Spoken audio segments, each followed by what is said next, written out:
নমস্কার, কেমন আছেন সবাই? আশা করি সবাই ভালো আছেন। আজকে আপনাদেরকে এমন একটি গল্প শোনাবো, টোনাটুনির এক কাহিনী। একদিন টোনা টুনিকে বলছে, আচ্ছা তুমি আমাকে কখনো ছেড়ে চলে যাবে না তো?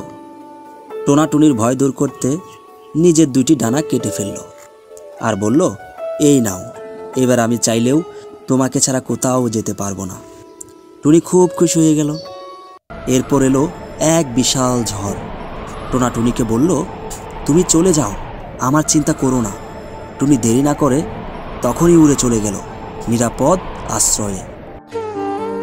টুনি ঝড় শেষে ফিরে এসে দেখল টোনা গাছের ডালে চাপা পড়ে মারা গেছে।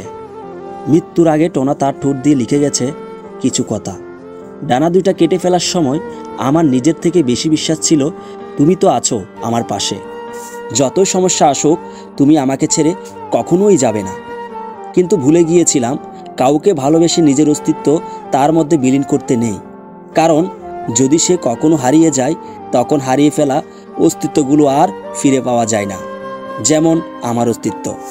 তাই কখনো কাউকে অত বেশি ভালোবেসো না যতটা বাসলে সে ছেড়ে যাওয়ার পর নিজেকে অস্তিত্বহীন মনে হয়, কারণ দিন শেষে কেউ কারো পাশে থাকে না। কাউকে অতটা বিশ্বাস করো না যতটা বিশ্বাস করলে বিশ্বাস ভেঙে যাওয়ার পর আর স্বাভাবিক হওয়া যায় না, কারণ বিশ্বাস এখন বালুচরের ঘরের মতো।